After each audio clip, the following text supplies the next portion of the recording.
Oi, gente, tudo bom com vocês? Vamos falar mais um pouquinho sobre Lacan hoje?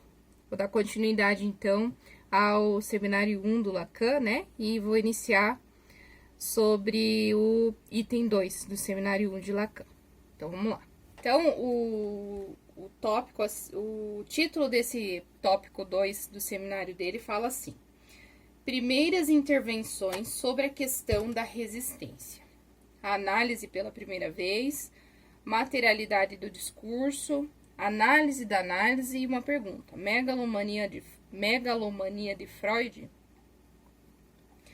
Então, ele inicia aqui o seminário depois da exposição de Omanoni ali, né? Ele agradece, né, a explanação que Manoni faz, fala para ele que ele fez uma explanação tanto quanto fenomenológica e tudo mais, e ele compartilha da opinião de que ele não acha que a solução seja somente fenomenológica, né? E acha que o Manoni também sentiu da mesma maneira que ele.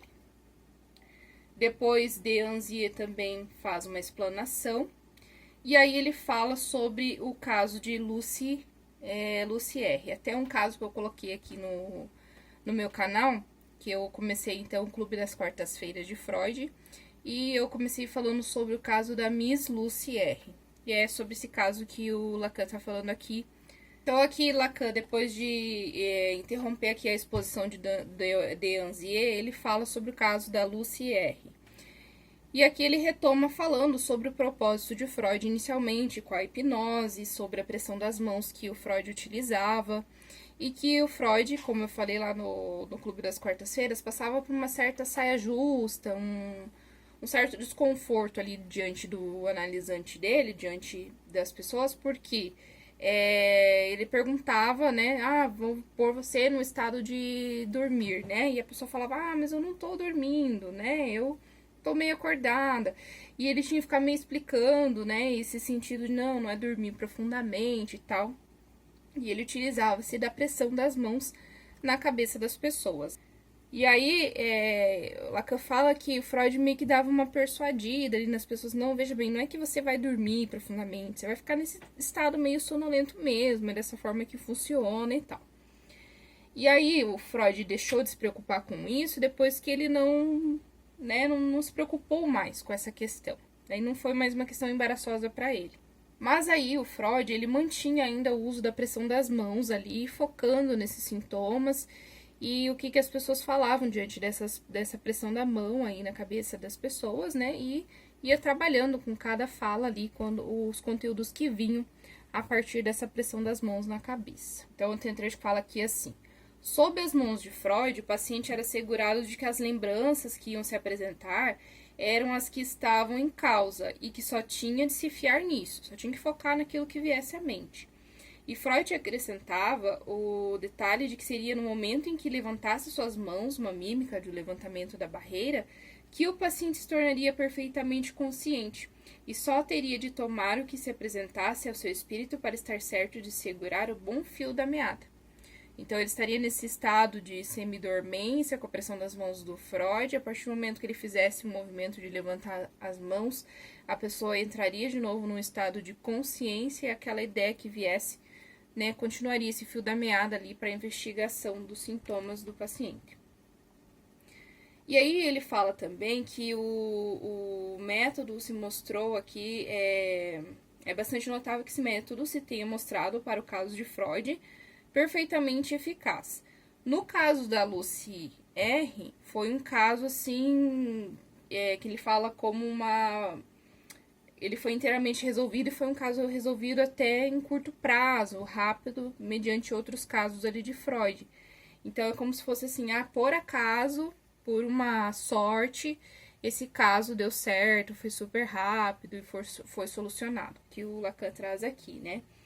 Então, com efeito, o caso da Lucy R, tão bonito, foi inteiramente resolvido. E com uma facilidade que tem a beleza das obras dos primitivos. Em todo o novo que se descobre.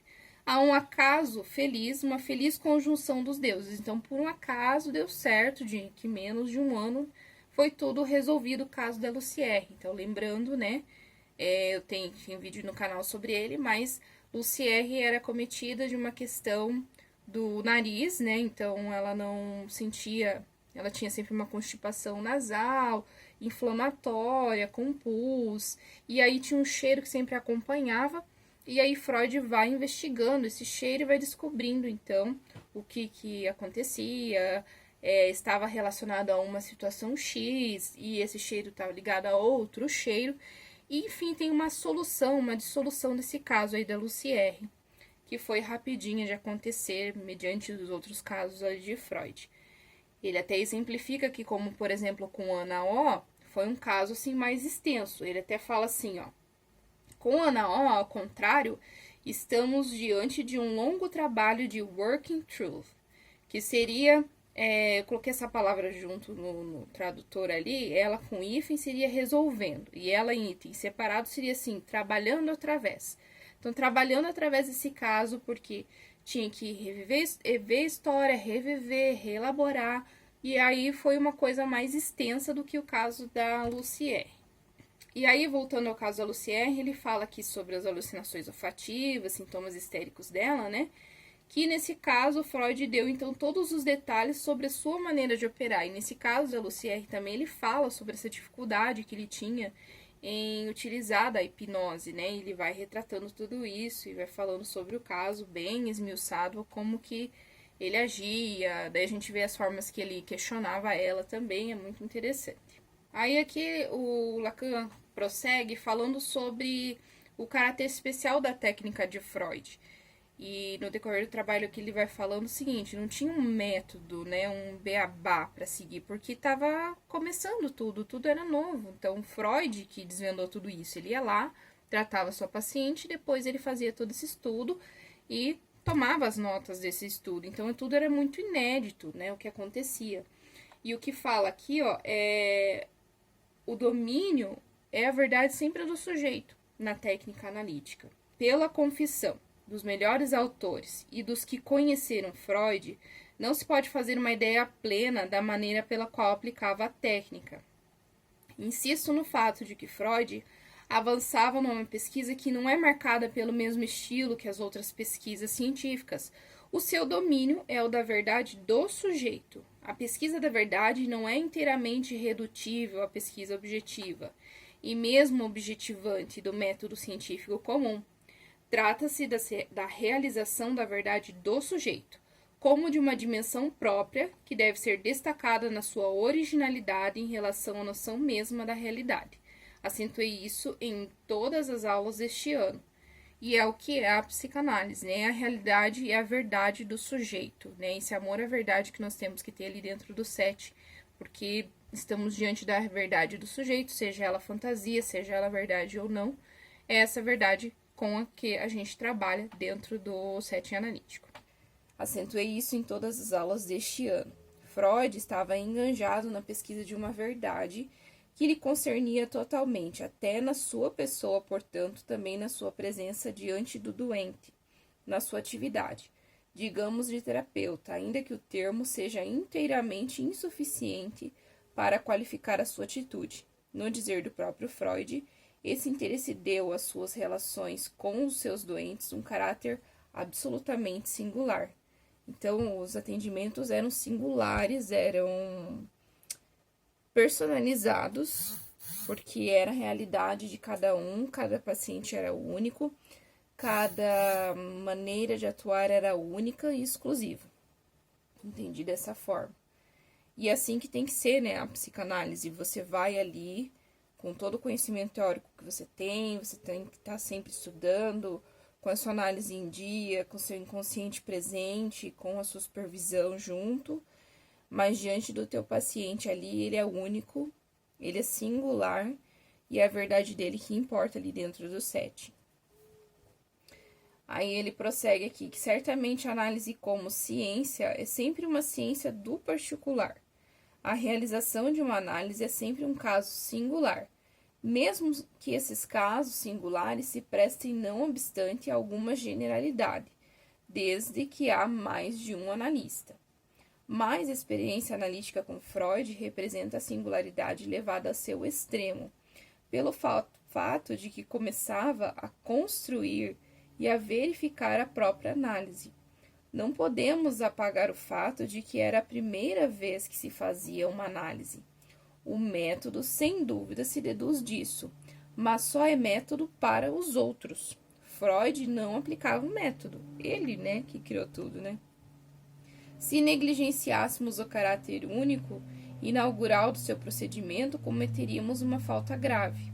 A análise é uma experiência do particular. A experiência verdadeiramente original desse particular assume, pois, um valor ainda mais singular. Se não sublinharmos a diferença que há entre essa primeira vez e tudo que veio a seguir, nós que nos interessamos não tanto por essa verdade quanto pela constituição das leis de acesso a essa verdade, não poderemos nunca apreender o sentido que é preciso dar a certas frases, certos textos que emergem na obra de Freud e que tomam em seguida em outros contextos um sentido bem diferente, ainda que se pudesse considerá-los como calcados um sobre o outro. O interesse destes comentários de textos freudianos é permitir-nos seguir em detalhe as questões que, vocês vão ver, vocês estão vendo hoje, são de uma importância considerável. Elas são numerosas, insidiosas, para falar propriamente, o tipo mesmo de questão que não há quem não se preocupe em evitar, para se fiar numa ladainha, numa fórmula esquemática abreviada, imagada.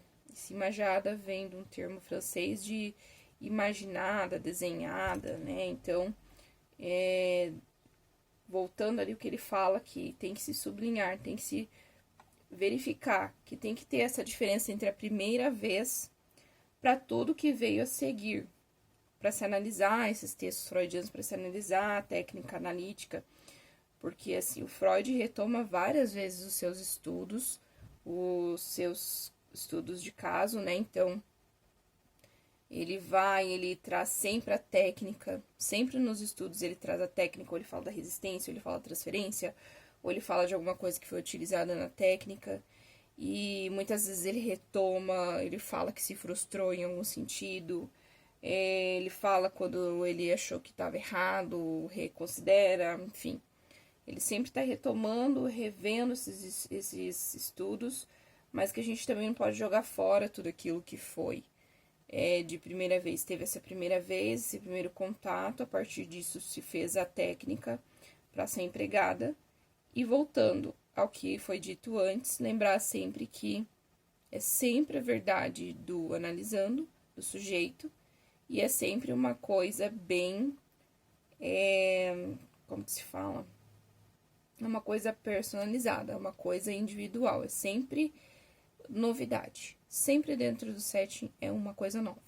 Você não vai colocar o seu analisando num quadradinho, como a gente também não diagnostica, não enquadra, não nada. Você não faz julgamento, nada disso. É um ser único ali na tua frente, sempre. Na sequência, ele fala de Dancier, que cita uma passagem nos estudos sobre a histeria. E aí ele é interrompido por Lacan, porque ele fala aqui: o que há de chocante na passagem que você invoca é que ela decola da metáfora pseudo-anatômica evocada quando Freud fala das imagens verbais deambulando, seria perambulando, divagando. Aqui, o que se estratificou em volta do núcleo patógeno evoca um maço de documentos, uma partitura com vários registros. Essas metáforas tendem invencivelmente a sugerir a materialização da palavra, não a materialização mítica dos neurologistas, mas uma materialização concreta. A palavra se põe a correr em folheto manuscrito impresso.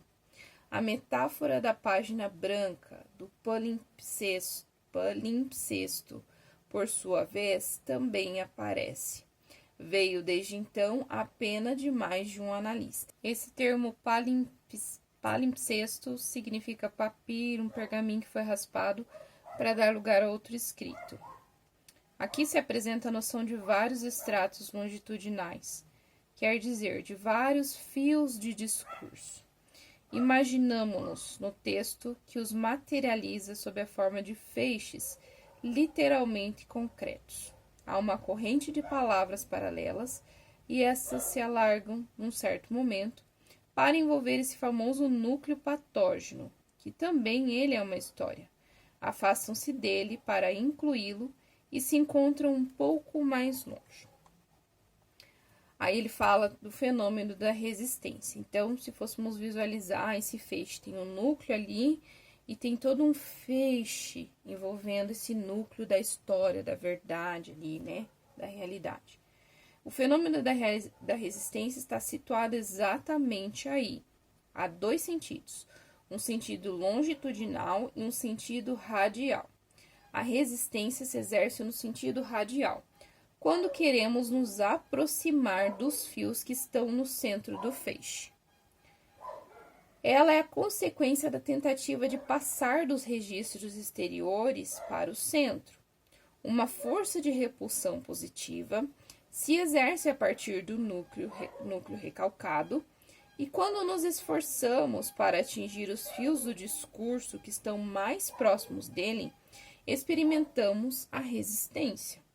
Freud chega mesmo a escrever, não nos estudos, mas num texto ulterior publicado sob o título Metapsicologia, que a força de resistência é inversamente proporcional à distância em que nos encontramos do núcleo do recalcado. A força de resistência é inversamente proporcional à distância em que nos encontramos do núcleo recalcado. Eu não acredito que seja a frase exata, mas ela é muito surpreendente. Torna evidente a materialização da resistência, tal como a apreendemos ao longo da experiência.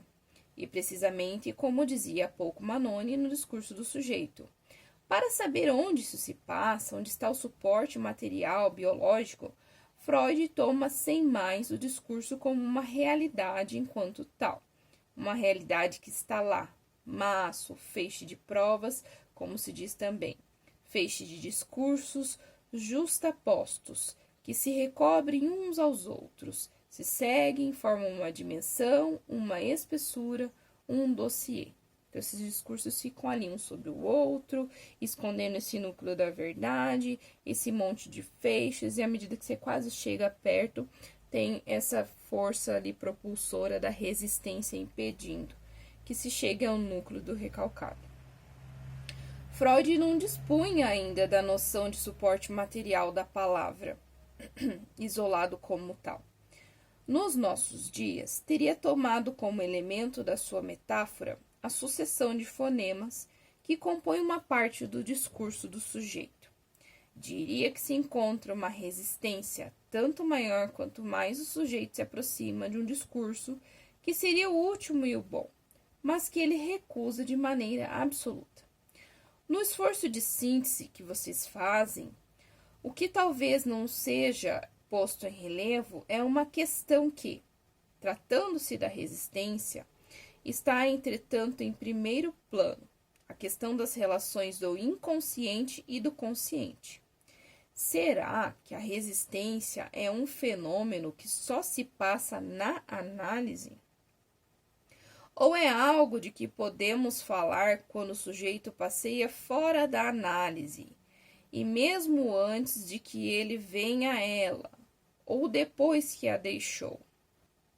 Será que a resistência continua a ter o seu sentido fora da análise? Aqui eu vou dar uma viajada bem boa. O que eu entendi nesses questionamentos aqui? Essa resistência acontece só na análise? Aí, assim, se eu tô dando uma viajada bem louca, vocês me desculpem, mas eu lembrei muito do Winnicott agora. Porque quando ele fala, ele traz esse questionamento, será que a resistência acontece só ali no momento da análise ou fora dela acontece também? Eu retomei aquele termo do falso self, que a gente utiliza, né? Que a gente aprende lá de bebezinho. Então, essas questões de resistências fora da análise, será que elas também acontecem? Você tá lá na análise, em resistência, você sai dela. No teu dia a dia, essa questão da resistência, ela também não acontece nos seus discursos? À medida que você está lidando na sociedade, lidando no seu trabalho, lidando na sua vida familiar, essas resistências não existem também? Você não tá lidando ali com um falso self diante das pessoas e recalcando muitas coisas que você não fala, aqueles nãos que você não diz, aquelas coisas que você deixa de fazer pra você em prol dos outros, coisas que você resiste aí a falar nos seus discursos, não estão junto com você além da análise? Achei bem legal esses questionamentos que ele traz aqui. Será que a resistência continua a ter o seu sentido fora da análise? Qual que é o sentido que teria essa resistência fora da análise? Um texto sobre a resistência que está na análise dos sonhos, ao qual vocês não se referiram, nenhum nem outro, e que dá, entretanto, a assunção a alguns dos problemas que ambos se colocaram, porque nele Freud se interroga sobre o caráter de inacessibilidade do inconsciente. As noções de resistência são extremamente antigas, e desde a origem, desde as primeiras pesquisas de Freud, a resistência está ligada à noção do ego. Então, volto a lembrar aqui do falso self. Esse ego, essa personalidade que a gente leva lá fora, tem essa resistência muito forte, porque você tem que passar uma imagem, você tem um superego que te pune, que te castra, o id que tá ali querendo que você faça um monte de coisa, e o seu superego que te controla. E aí a resistência tá ali ligada ao seu ego. Mas, quando lemos no texto dos Studien, certas frases surpreendentes onde se trata não somente do ego como tal, mas do ego como representando a massa ideacional, apercebemos-nos de que a noção de ego já deixa pressentir em Freud todos os problemas que ela nos põe agora. Diria quase que é uma noção de efeito retroativo. Se lermos essas coisas primeiras, à luz do que se desenvolveu desde então em torno do ego, parece mesmo que as mais recentes formulações mascaram mais do que colocam em evidência.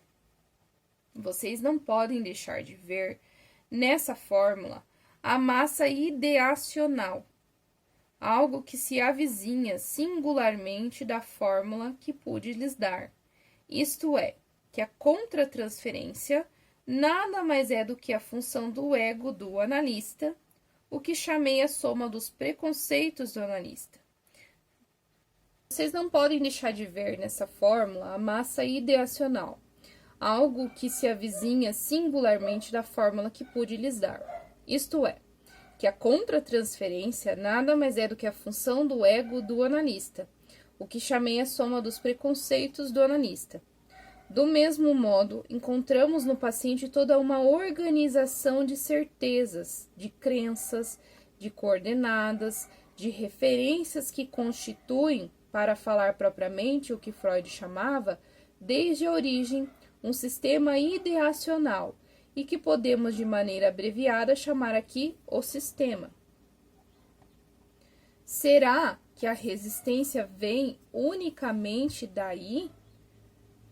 Então, aqui Lacan fala sobre esse sistema, que é um sistema ideacionado, que vem com esse analisando. Um sistema cheio das suas crenças, da sua forma de ser, da sua forma de agir. É ideacionado, é idealizado, é todo egóico mesmo. E ele fala também sobre a questão da contratransferência, que é a função do ego do analista, que ele chama como a soma dos preconceitos do analista. Lembrando que dentro do set analítico vai ter ali os dois inconscientes junto, né? Ao mesmo tempo que o analisando está passando pelo processo de análise, os conteúdos do analisando estão atravessando o analista também. E aquilo que acaba afligindo de certa forma o analista, ele tem que levar para sua análise pessoal. E dessa forma ali, um vai, né, trabalhando o outro nesses inconscientes ali dentro do set analítico. Será que a resistência vem unicamente daí? Quando no limite desse domínio da palavra, que é justamente a massa ideacional do eu, representava para vocês a soma do silêncio após o qual uma outra palavra reaparece, aquela que se trata de reconquistar no inconsciente, por ser a parte do sujeito separada da sua história, estará aí a resistência? ser assim ou não, pura e simplesmente a organização do eu, que enquanto tal constitui a resistência. Será isso que cria dificuldade do acesso ao conteúdo do inconsciente no sentido radial? Para empregar o termo de Freud, eis uma questão muito simples, simples demais, como tal, insolúvel. Ele joga a questão, diz que ela é insolúvel sobre a questão de resistência.